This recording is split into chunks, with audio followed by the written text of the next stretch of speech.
नमस्कार, बहुत स्वागत है आपका आज की ताजा खबरों के साथ। मैं हूं रीनू। सबसे पहले बात रायपुर से बड़ी खबर की।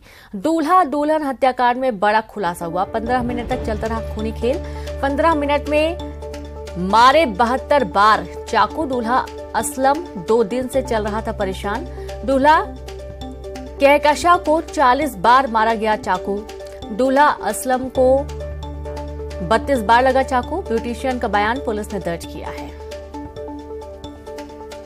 तो काफी चौंकाने वाला ये पूरा घटनाक्रम सामने आया, जहां लव मैरिज हुई और उसके बाद रिसेप्शन के ठीक पहले एक बड़ी वारदात होती है। दूल्हा दुल्हन के शव बरामद होते हैं और इस हत्याकांड में बड़ा खुलासा हुआ, जहां 15 मिनट तक खूनी खेल चलता रहा।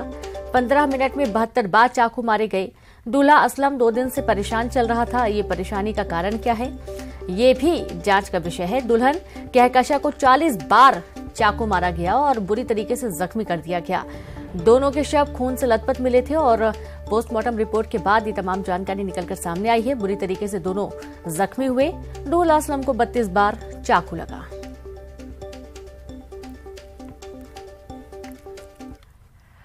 उस घर में निकाह के बाद रिसेप्शन की तैयारियां चल रही थी। नई नवेली दुल्हन तैयार हो रही थी। शामियाना सज चुका था। मेहमानों का आना शुरू हो गया था और तभी दुल्हन के कमरे में दूल्हा जाता है। कमरा बंद होता है और सुनाई देती है चीखने चिल्लाने की आवाज।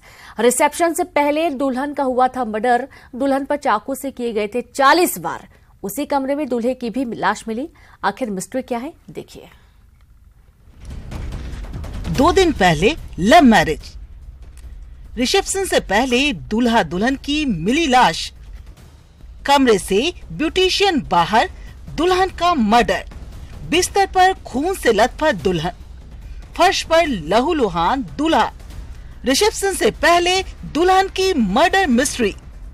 किसने ली दूल्हे की जान? 2 दिल 1 जान, किसने किया कुर्बान? निकाह से पहले खूनी खेल। 2 दिन की दुल्हन। दोनों ने एक दूसरे का थामा हाथ। वादा किया ताउम्र साथ निभाएंगे। ये मोहब्बत की दास्तां है, जिस मोहब्बत को मुकाम मिला। सुर्ख लाल जोड़े में सजी धजी कहकसा बानो और सफेद अचकन में सेहरा बांधे दूल्हे मियां असलम। 19 फरवरी को हमेशा के लिए दोनों एक हो गए। निकाह हुआ। दुल्हन ससुराल आई।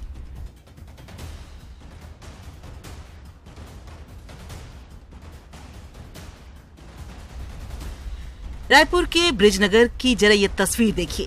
शामियाना सजा है। रोशनी से ये इलाका दुल्हन की तरह सज गया। 21 फरवरी को कहकशा और असलम का रिसेप्शन था। दूल्हा दुल्हन तैयार हो रहे थे। मेहमान भी आने लगे थे। ब्यूटिशियन कमरे में दुल्हन को तैयार कर रही थी। बस उसके बाद जो हुआ वो दिल दहला देने वाला है। दूल्हे असलम ने ब्यूटिशियन को कमरे से बाहर निकाला, कमरा बंद किया और उसके बाद सुनाई दी दुल्हन की चीखें। खुशियों वाले घर में कोई कुछ समझ नहीं पाया। चीखने की आवाज सुन दूल्हे की मां आई।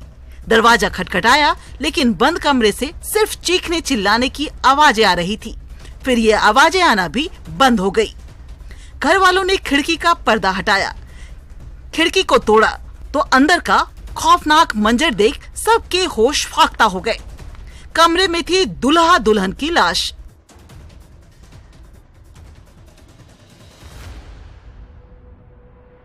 बिस्तर पर खून से लथपथ दुल्हन कहकशा की लाश मिली, जिसके पास चाकू पड़ा था, और फर्श पर दूल्हे असलम की लाश।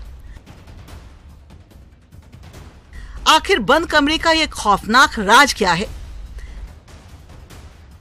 पुलिस की माने तो दूल्हे असलम ने रिसेप्शन से पहले दुल्हन कहकशा का मर्डर किया। उस पर चाकू से वार किए। सवाल है क्यों? ये कहा जा सकता है कि दोनों क्रूरता के साथ आपस में लड़ाई झगड़ा हुआ, फिर चाकू से वार किए।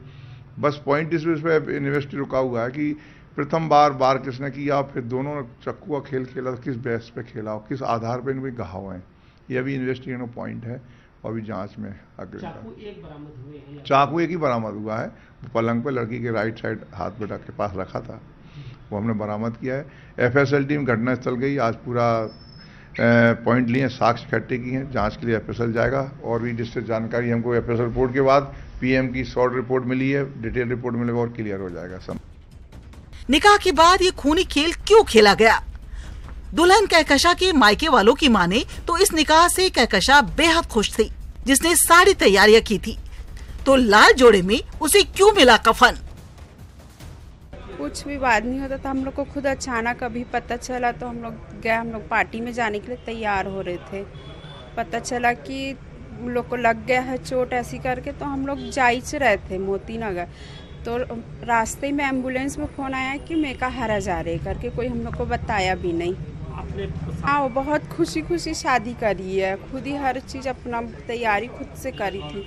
शादी के दिन भी बहुत खुश थी वो। इधर मायके वालों को ये खबर लगी तो उनके होश उड़ना लाजमी थे। बेटी को 2 दिन पहले ही लाल जोड़े में रुखसत किया था, लेकिन क्या पता था कफन में बेटी की लाश घर लौटेगी। मालूम ही नहीं चला, अभी खबर मिला तब हम गए तुरंत। तो उनके घर वाले में भी कोई नहीं है, घर वाले उनका लड़का खत्म हुआ, उन लोग लेके तो निकाह आ जाते, कोई तो कुछ जाता, कोई नहीं है उनके घर में। क्यों नहीं है? कुछ गलत हुआ है जब भी तो लोग नहीं है घर में। क्या कोई हत्या किया है ऐसा? अभी हम तो थे नहीं वहाँ पर, तो ये लोग कुछ किए हैं जब भी तो भागे हुए हैं लोग। उनके घर में कम से कम 80 लोग रहेंगे, 70-80 लोग। आज उनका पार्टी है शादी का। हम लोग तो अपने घर से जाने के लिए तैयार हो रहे हैं, वहाँ जाने के लिए तीरथ मैदान। अभी भी बंद कमरे का ये राज ही है। दुल्हन कहकशा का मर्डर हुआ, आखिर असलम की जान कैसे गई? क्या उसने सुसाइड किया या फिर उस पर भी वार हुआ था? लेकिन वार किसने किया? बंद कमरे में दोनों के बीच किस बात को लेकर झगड़ा हुआ?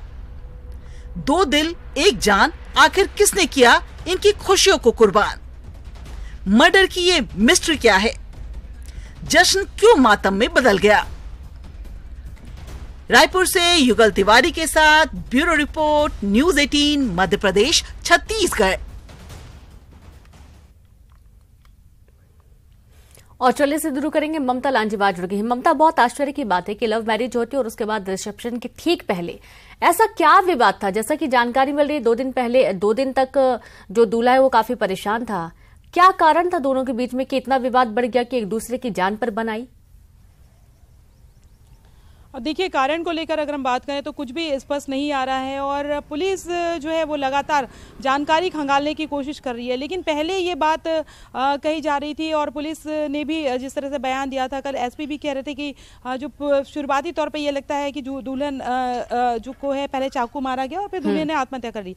लेकिन जब शॉर्ट पीएम रिपोर्ट आई तो ये अपने आप में बहुत चौंकाने वाली थी कि दूल्हे के खुद के शरीर में जो है वो 32 बार चाकू से वार किया गया है और उसके बाद में दुल्हन के शरीर में 40 बार चाकू से वार किया गया। और कोई भी, अगर हम बात करें, कोई भी आसानी से ये इस बात को जो है वो डिनाई कर सकता है कि एक बार कोई व्यक्ति खुद पर चाकू से हमला कर सकता है, लेकिन उसके बाद में बार बार हमला करना और 40-40 बार खुद पर हमला करना ये पॉसिबल ही नहीं है कि, और ना ही वो इस तरह से बचेगा।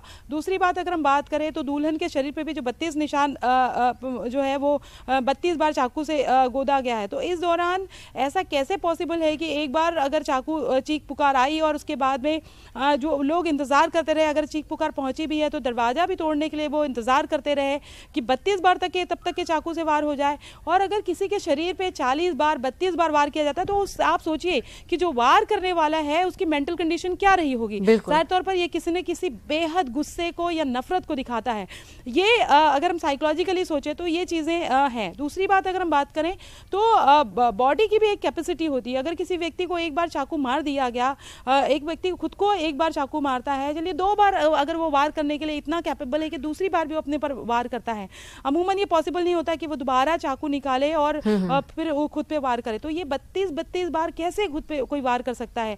और दूसरी बात अगर हम बात करें तो आसपास लोग कहाँ थे?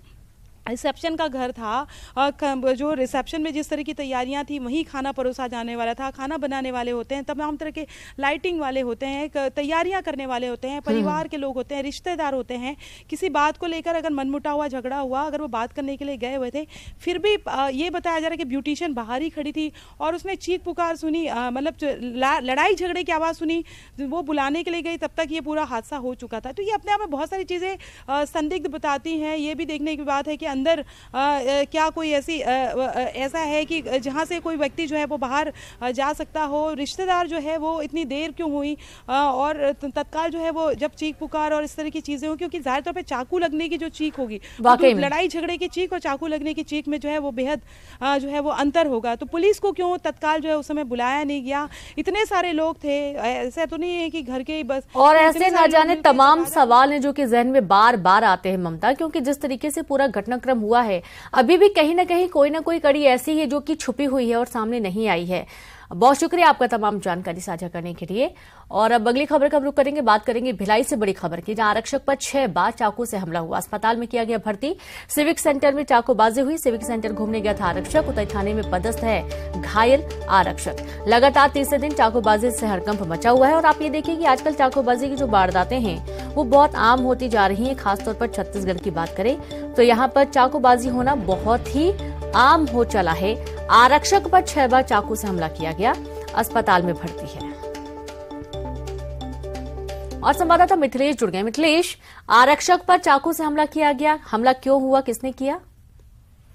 देखिए, अभी जांच का विषय है, किसने किया है ये भी अभी पुलिस उसके पता तलाश कर रही है। ये पूरा जो घटना जो हुई है वो पुलिस कंट्रोल रूम और थाने से महज चंद कदमों की दूरी पर घटित हुई है और ये हार्ट ऑफ द सिटी कहलाता है, सिविक सेंटर का एरिया। देर रात आरक्षक वहां पहुंचा हुआ था, पता नहीं वहां पर कौन आया और लगातार उस पर हमला करता गया। करीब 6 से 8 बार उस पर हमला किया गया, गंभीर रूप से वो घायल हो गया। तत्काल इसकी सूचना पुलिस को दी गई, जिसके बाद पुलिस मौके पर पहुंची और घायल को जो है अस्पताल में भिजवाया गया। घायल का भी इलाज जारी है, स्थिति काफी गंभीर है। 6 से 8 बार चाकू से हमला किया गया है। दूसरी ओर पुलिस के ऊपर कई सवाल खड़े हो रहे हैं, क्योंकि चंद कदमों की दूरी पर ही थाना था, पुलिस कंट्रोल रूम है, वहां पर इस तरह की घटना हुई है, वो भी उस पर जो पुलिस का ही विभाग का है। आरक्षक उतई थाने में पदस्थ है, तावड़गंज चंद्राकर नाम है इसका। तो क्यों घटना को अंजाम दिया गया, इसका भी पुलिस पता तलाश कर रही है और आरोपी कौन है इसकी खोजबीन जारी है। लेकिन लगातार तीसरी दिन इस तरह की घटना हुई है जिसमें 2 लोगों की जान चली गई है और एक आरक्षक पर हमला हुआ है जो गंभीर रूप से घायल है। तो अभी फिलहाल इलाज जारी है। पुलिस में कई सवाल भी खड़े हो रहे हैं सुरक्षा को लेकर। जी, बहुत शुक्रिया आपका जानकारी के लिए मिथिलेश। और अब खबर है भोपाल से, जहां राजधानी भोपाल के कई क्षेत्रों में आज नहीं रहेगी बिजली। अशोका गार्डन, कटारा हिल्स, टीला, जमालपुरा, न्यू राजीव नगर में नहीं होगी बिजली की सप्लाई। सुबह 9 बजे से दोपहर 3 बजे तक गुल रहेगी बिजली। बिजली कंपनी के मेंटेनेंस के काम के चलते बिजली की सप्लाई प्रभावित होने वाली है। तो भोपाल से खबर है, जहां भोपाल के कई इलाकों में बिजली की सप्लाई आज बाधित रहने वाली है। कई इलाकों में बिजली नहीं होगी। सुबह 9 बजे से लेकर दोपहर 3 बजे तक बिजली गुल रहने की बात कही गई है। तो बिजली कंपनी के मेंटेनेंस के काम के चलते बिजली गुल रहेगी, सप्लाई नहीं हो पाएगी और हो सकता है कि इससे थोड़ा और ज्यादा वक्त भी लगे। तो आज अशोका गार्डन, कटारा हिल्स, टीला, जमालपुरा, न्यू राजीव नगर सहित कई ऐसे इलाके हैं जहां पर बिजली सप्लाई प्रभावित रहने वाली है। तो खबर भोपाल से है, जहां राजधानी भोपाल के कई क्षेत्रों में आज बिजली गुल रहेगी। अशोका गार्डन, कटारा हिल्स, टीला, जमालपुरा, न्यू राजीव नगर में बिजली सप्लाई नहीं हो पाएगी। सुबह 9 बजे से दोपहर 3 बजे तक गुल रहेगी बिजली। बिजली कंपनी के मेंटेनेंस के काम के चलते नहीं रहेगी बिजली।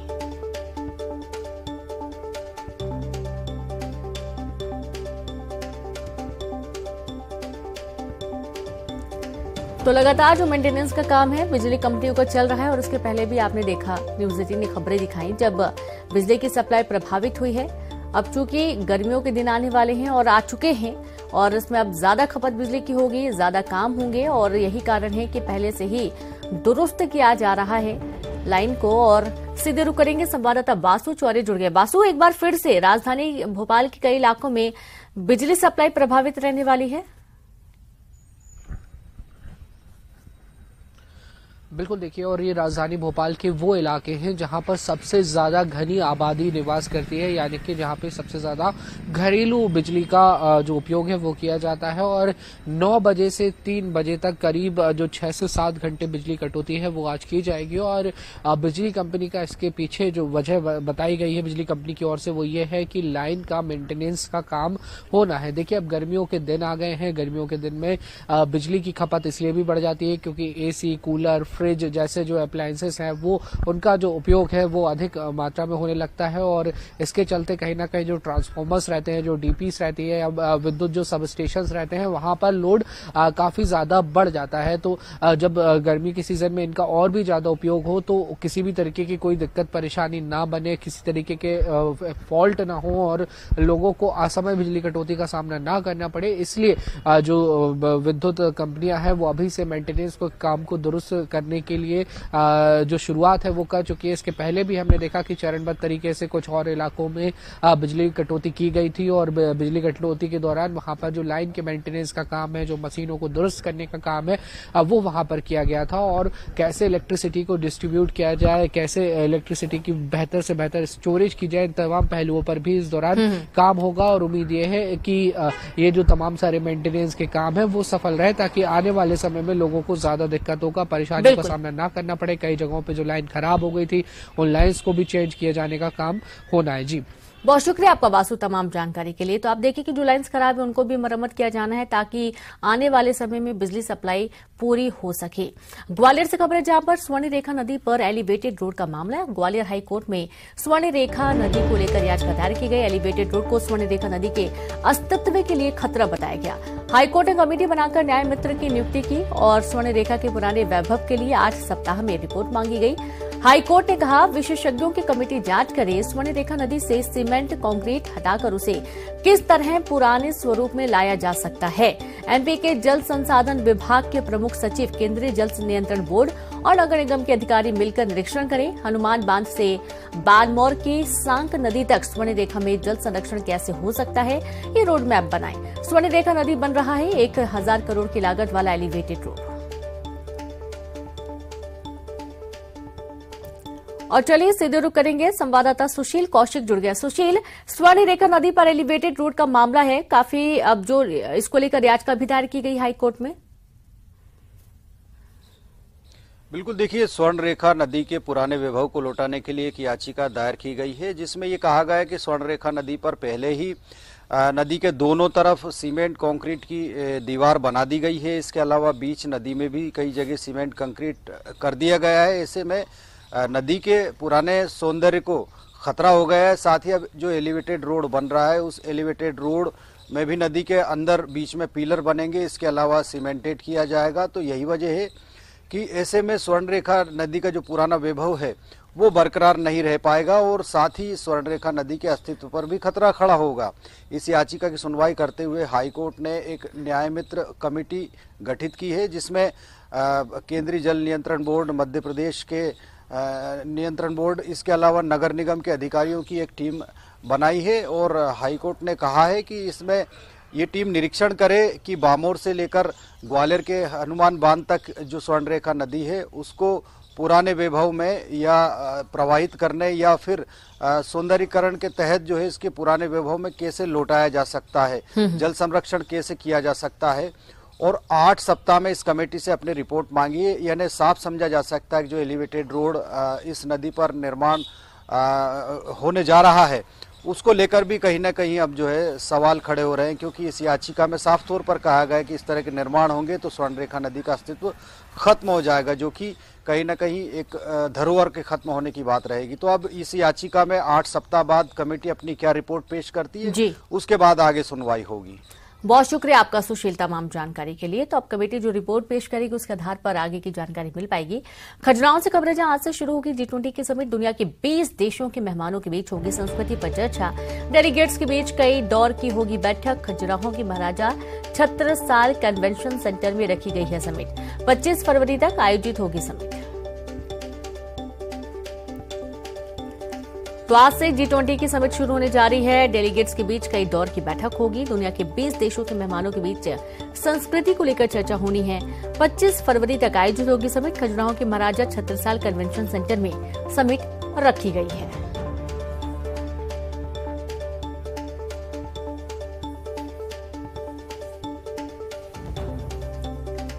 तो डेलीगेट्स के बीच कई दौर की बैठक होनी है। महाराजा छत्रसाल कन्वेंशन सेंटर में रखी गई समिट।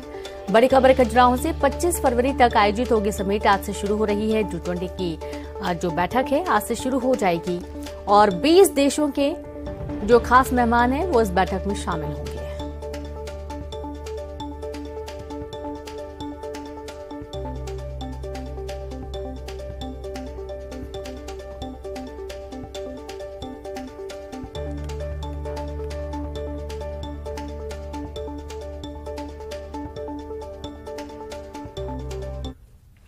और अब बात रायपुर से बड़ी खबर की। आज नए राज्यपाल का शपथ ग्रहण समारोह होना है। छत्तीसगढ़ के नए राज्यपाल लेंगे शपथ। विश्वा भूषण हरिचंदन लेंगे राज्यपाल पद की शपथ। हाईकोर्ट के चीफ जस्टिस दिलाएंगे शपथ। सीएम भूपेश बघेल समेत बड़े नेता शामिल होंगे। आज छत्तीसगढ़ के नए राज्यपाल का शपथ ग्रहण समारोह होगा। विश्वा भूषण हरिचंदन का हाईकोर्ट के चीफ जस्टिस शपथ दिलाएंगे इनको और सीएम भूपेश बघेल इस दौरान और साथ ही प्रदेश के तमाम बड़े नेता भी शामिल होंगे।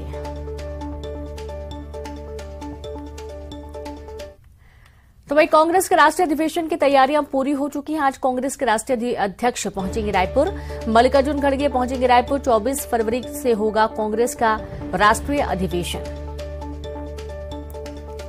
तो तमाम तैयारियां पूरी कर ली गई हैं और राष्ट्रीय अधिवेशन में शामिल होने के लिए आज कांग्रेस के राष्ट्रीय अध्यक्ष रायपुर पहुंचेंगे। मल्लिकार्जुन खड़गे पहुंचेंगे रायपुर।